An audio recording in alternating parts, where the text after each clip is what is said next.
TCB अपने product, अपने system और अपने तौर तरीकों से आपकी जिंदगी बदलना चाहते हैं, लेकिन मैं अपने शब्दों और अपनी नजरों से आपकी तकदीर बदलना चाहता हूं। हाँ, इतना मैं आपको बता दूं कि यहां से जो दिखाई देता है उतना आसान नहीं है। ये कामयाबी इतनी आसान नहीं है, इतनी आसान, ये दुनिया भी इतनी आसान नहीं है। आपने कुछ मंदिर देखे होंगे, और कुछ मंदिर ऐसे भी देखे होंगे जिसमें एक मूर्ति तो अंदर सिंहासन पर बैठी होती है और एक मूर्ति बाहर पड़ी होती है। बाहर कौन सी मूर्ति होती है पता है? खंडित, जो खंडित हो जाती है। ये इंसान इतना निर्दयी है कि वो भगवान को भी नहीं छोड़ता, अगर टूट जाए तो उनको भी बाहर कर देता है। राइट है या नहीं है? लेकिन आज मैं चाहता हूं कि आप में से ना कोई टूटे। मैं चाहता हूं कि अगली एनिवर्सरी पर आप में से आया हुआ एक एक बच्चा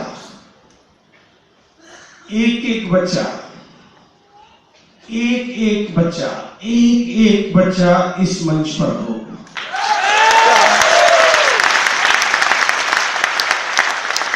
ऐसा हो सकता है? हो सकता है? कितने लोग मानते हैं कि हो सकता है? तो बिल्कुल दूसरी कहानी कहना चाहता हूं। एडवर्ड हिलेरी एवरेस्ट की चोटी पर गए, तो जब वो पहली बार उन्होंने चोटी की यात्रा की तैयारी करी तो वो पूरी चोटी को फतेह नहीं कर पाए थे, वो चोटी को टच नहीं कर पाए थे, उनको बीच में से वापस लौटना पड़ा। और जब वो बीच में से वापस लौटे तो उन्होंने चोटी के साथ में एक संवाद किया, चोटी के साथ एक बातचीत की कि आप बहुत महान हैं, क्योंकि आप दुनिया में नंबर 1 हैं और आपसे ऊंचा इस जहान में कोई नहीं है। लेकिन इतना मेरा वादा है कि आप और नहीं बढ़ सकते, लेकिन मुझे अभी भी बढ़ना आता है। अगली बार आऊंगा और जीत के दिखाऊंगा। आप में से कितने लोग अगली बार जीत कर आना चाहते हैं? पक्का है? पक्का है? पक्का है? तो हाथ की मुट्ठी को बंद करो और पहले इशारा करो, ये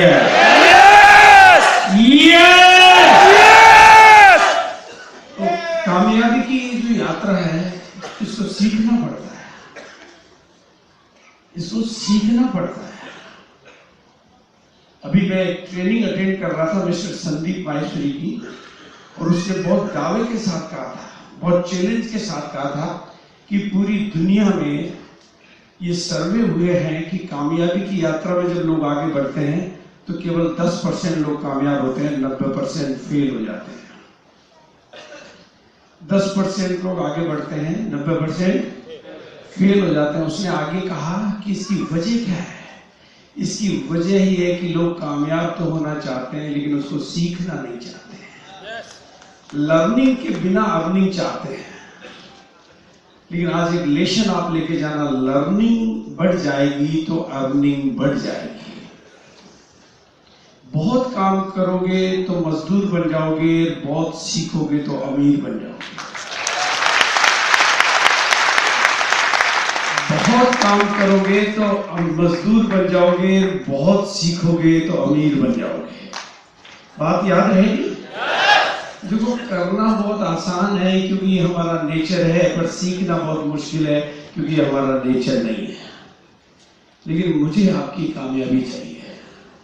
आपने अपने जन्मदिन मनाए हो या ना मनाए हो, लेकिन मेरा दिल करता है कि आपकी कामयाबी को मैं हिंदुस्तान के लोगों के बीच में मनाऊं।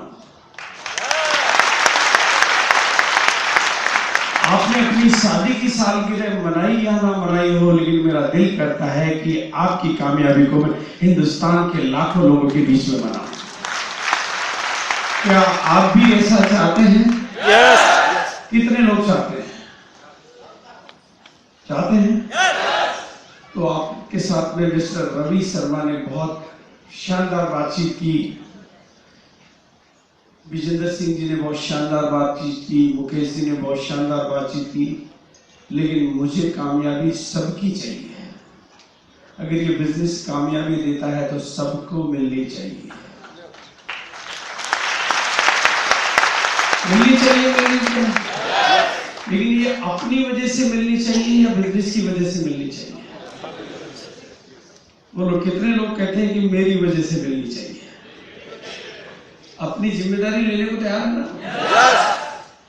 जितनी आप जिम्मेदारी लेते जाओगे उतनी आपकी शक्तियां बढ़ती जाएगी। जितनी जिम्मेदारी, मैं भगवान का स्टूडेंट हूं, आपको इंसान पढ़ाते होंगे, मुझे भगवान पढ़ाते हैं। मैं ब्रह्म कुमारी में पढ़ने जाता हूं, वहां पर कोई इंसान पढ़ाने नहीं आते, वहां स्वयं परमात्मा पढ़ाने आते हैं। जिम्मेदारी लेते जाओगे तो भगवान भी आपके साथ है। जिम्मेदारी लेते जाओगे तो भगवान भी आपके साथ है। और इतना मैं जानता हूं कि इस हॉल में कोई खुदा नहीं है, लेकिन कसम खुदा की रोशनी से एक बच्चा भी जुदा नहीं है। तो आप सब लोग, आपने इंसानों के शरीर देखे हैं, मैंने आपके भीतर की शक्ति को देखा है।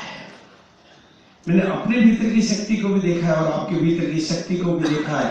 इसलिए पूरी दुनिया में आपकी मम्मी को आपके पर भरोसा नहीं हो, आपके पापा को आपके पर भरोसा नहीं हो, पूरी दुनिया को आपके पर भरोसा नहीं हो, पर मुझे भरोसा है आप कामयाब हो सकते हैं। आप कामयाब हो सकते हैं। आपने अपनी शक्ति को नहीं देखा है, लेकिन मैंने आपकी शक्ति को देखा है। उस शक्ति को काम करने देना, उस शक्ति को मौका देना, समय से पहले मैदान मत छोड़ना। एक दिन ये मंच आपका होगा। जितने असली डायमंड आप हो, ये डायमंड उसके सामने छोटा है। बस अपने भीतर के डायमंड को पहचानना, ये दुनिया डायमंड हो जाएगी। हाँ, अब जो बातें हैं, ये जो डायमंड क्लब है, अब इसके लिए किसी से रिक्वेस्ट मत करना, इसको कंपल्सरी कर देना ताकि दुनिया में नंबर 1 देश हो जाए। तो आप इरादे तो बनाते हो बड़े बड़े, इरादे तो बनाते हो बड़े बड़े, और डायमंड क्लब में आने में बच जाते हो। देखो, एक बहुत सिंपल सी बात आज आपको मैं बताना चाहता हूँ। आरसीएम करोड़ों रुपए लगाती है, करोड़ों रुपए लगा के एक प्लांट लगाती है, लेकिन आरसीएम का ब्रांड जिस पे लग गया उसकी चवन्नी बाजार में बेचने नहीं जाती, और हम इतने बेईमान हैं कि बाजार में खरीदने चले जाते। कुछ सामान सस्ते मिलने की वजह से और कुछ सामान पड़ोस में मिलने की वजह से तकदीर बदलनी है, तो कसम खा के जाओ आज यहां से कि जो कुछ करेंगे आरसीएम का करेंगे, बाकी तो नहीं करेंगे।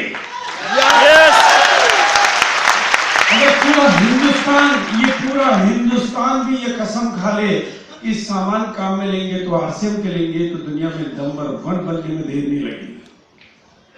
दुनिया में नंबर 1 बनने में सिर्फ इतना सजा है। हमें कामयाबी लोगों में नहीं ढूंढनी है, कामयाबी अपने में ढूंढनी है, और कामयाबी प्रोडक्टों में ढूंढनी है। जिन प्रोडक्टों में आप अपना भविष्य देखते हो, जिन प्रोडक्टों के माध्यम से आप अपनी तकदीर और तस्वीर को बदलना चाहते हो, उन प्रोडक्टों को अपना लेना। आपका पिकअप सेंटर आपसे कितनी दूर है, कितनी नजदीक है, कितना छोटा है, कैसा है, कोई फर्क नहीं पड़ता। अपना ससुराल जैसा भी हो तो भी वही जाया जाता है, अपना ननियाल जैसा भी हो तो भी वही जाया जाता है, पिकअप सेंटर कैसा भी हो वहीं पर जो जाते हैं अपनी तकदीर बदलना चाहते हैं।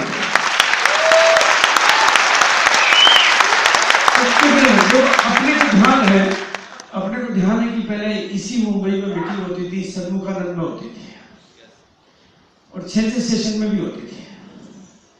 देखिए आप लोग, और एक एक मीटिंग में लोग अपने पेन फेंक दिया करते थे, बेल्ट फेंक दिया करते थे, क्योंकि कसम खा के जाते थे कि अगर पेन यूज होगा तो आरसीएम का होगा, नहीं तो क्योंकि ये पराया है।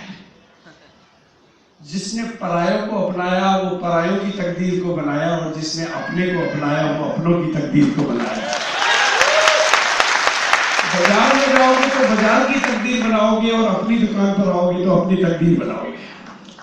राइट है सर? मेरे को इशारा है कि टाइम कम है, इसलिए मैं शॉर्ट में एक बात करना चाहता हूं। मुझे सबकी कामयाबी चाहिए, मुझे आप सबकी। और अगले साल, अब मेरे से देखा नहीं जाता है, कोई अपने बेटे को कैसे नीचे देख सकता है, वो उसको ऊपर ही देखना चाहता है। कोई अपने परिवार कैसे भी देख सकता है, वो ऊपर भी देखना चाहता है। तो आप में से कितने लोग आज ये सपना लेकर जाना चाहते हैं कि कुछ भी हो जाए अगली बार हम यहाँ पर? पक्का है? पक्का है?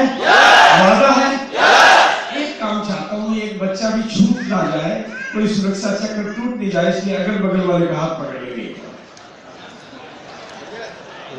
हाँ, और मैं बोलूंगा आप कामयाब, और आप बोलेंगे हो सकते हैं। मैं बोलूंगा आप कामयाब, मैं बोलूंगा आप कामयाब, और आप बोलेंगे।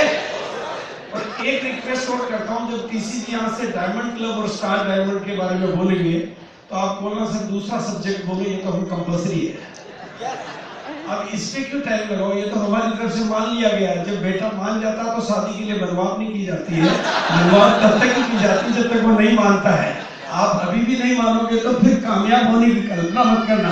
इसलिए कितने लोग वादा करते हैं कि आज के बाद वो डायमंड, स्टार डायमंड की, चलो अभी मैं नाम बोलूं, डायमंड के लिए कितने लोग वादा करते हैं? डायमंड के लिए पक्का वादा है? पक्का वादा है? देखो इतना समय मेरे पास नहीं है कि मैं डिटेल में बताऊं, लेकिन मैं चाहता हूं कि आप सब लोग इस हॉल में वो करंट पैदा करें कि कोई कमजोर भी आया हो तो आज यहां से बदल के जाए। ठीक है? तो सब लोग हाथ देखो, पड़ोसी का हाथ आपके पास है। अगर कोई कमजोर है तो मैं जानता हूं आपके ऊपर मुझे भरोसा है। अगर कोई ढीला भी है तो मुझे पता है किसी की आवाज नहीं निकले तो चीख निकालने की ताकत आपके पास है। तो ऊपर भी और नीचे भी हर आदमी बोलेगा यस। पति पत्नी साथ में बैठे तो थोड़ा और मजबूती के साथ बोलेगा। राइट है? आप कामयाब हो सकते हैं, आप कामयाब हो सकते हैं, आप कामयाब हो सकते हैं, आप कामयाब हो सकते हैं, आप कामयाब हो सकते हैं, आप कामयाब हो सकते हैं, आप कामयाब हो सकते हैं, आप कामयाब हो सकते हैं, आप कामयाब हो सकते हैं, आप कामयाब हो सकते हैं, आप कामयाब हो सकते हैं, आप कामयाब हो सकते हैं, आप कामयाब हो सकते हैं, आप कामयाब हो सकते हैं, आप कामयाब हो सकते हैं, आप कामयाब हो सकते हैं, आप कामयाब हो सकते हैं। Thank you so much. बस इतना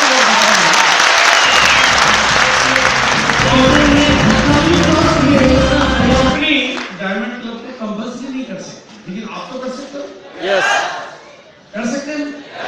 कितने लोग आज ये वादा करते हैं कि वो अपनी टीम में डायमंड क्लब को कंपल्सरी में डालेंगे? यस कंपल्सरी, राइट है? कंपल्सरी का मतलब ये नहीं कि जबरदस्ती है। वो कहते हैं कि शादी की रस्में होती है कुछ जो पूरी करनी पड़ती है, उसी के बाद फेरे होते हैं।